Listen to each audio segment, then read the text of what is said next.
Hello children, I hope you remember the chapter Nelson Mandela Long Walk to Freedom.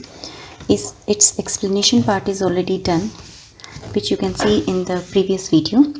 So here I am with the exercise and some assignments of the same chapter. Children, you can see on the screen that some expressions which are in the chapter are written, and opposite of those expressions their meanings are, you can see. First is a rainbow gathering of different colors and nations. It means a beautiful coming together of various people like the colors in a rainbow. Here Nelson Mandela talks about the inauguration day when people from different countries, 140 countries had gathered to support Nelson Mandela. Second, the seat of white supremacy. Here it means for at least 300 years the country had seen whites' power. It had been the center of racial superiority. Third is be overwhelmed with a sense of history. It means feel deeply emotional, remembering and understanding all the past events that have led up to the moment. Here Nelson Mandela recalls the past. Resilience that defies the imagination. A great ability to remain unchanged by suffering. A glimmer of humanity, a sign of human feeling, human goodness. A twilight existence, a half-secret life, like a life lived in the fading light between sunset and darkness. Children, now you can see this exercise is from Thinking About Language, which is on page number 24 of your books. You can see, children, noun and verb. Rebellion, rebel. Constitution, constitute. Obstruction, obstruct. Separation, separate. Oppression, oppress. Celebration, celebrate. Installation, install. Expression, express. Imagination, imagine. Inauguration, inaugurate. Here we have some short answer questions, children. The first question is, why was 10th of May 1994 a red letter day in the history of South Africa? Children, red letter day means very important day. So this was a red letter day as it was the day when the hated regime of apartheid came to an end. A new democratically elected non-racial government under Nelson Mandela was to be sworn in.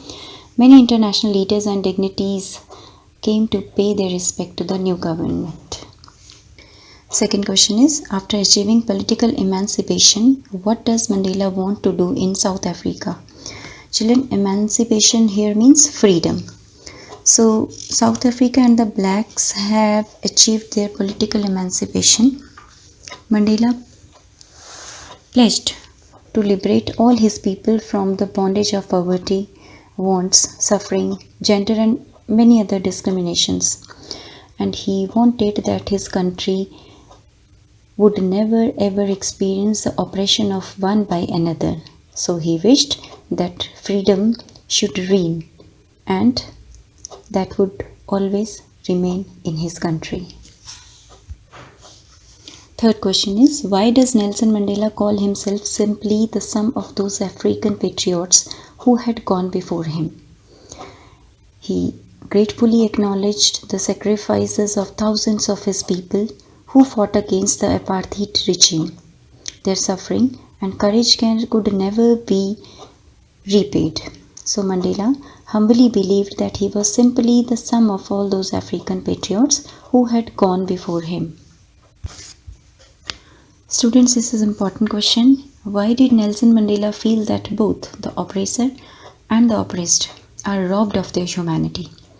He said he believed that both the oppressor and the oppressed are robbed of their humanity. A man who takes away another's freedom is a prisoner of hatred. He is locked behind the bars of prejudice and hate. And a person can never be free if his freedom is taken away. Therefore, the oppressed and the oppressor alike are robbed of their humanity. Please draw a character sketch of Nelson Mandela highlighting his struggle against the apartheid regime for the human rights of his people. Children, we all know that Nelson Mandela was the tallest of all the black heroes who waged a relentless fight against the racial regime in South Africa. He suffered untold sufferings and tortures in prison and led the country to install the first democratically elected government in South Africa. Nelson Mandela was not born with a hunger to be free. He realized that his freedom was transitory when he grew up. And then he joined the African National Congress, and then his own freedom became the greater hunger for the freedom of his people. He lived the life of a monk. He realized that freedom is indivisible. He realized that he could not lead a free and honorable life if his people were in chains. So he had a wider vision of humanity. For him, freedom was comprehensive and could not be divided. It shows his greatness that both the oppressor and the oppressed should be liberated. Both of them alike are robbed of their humanity.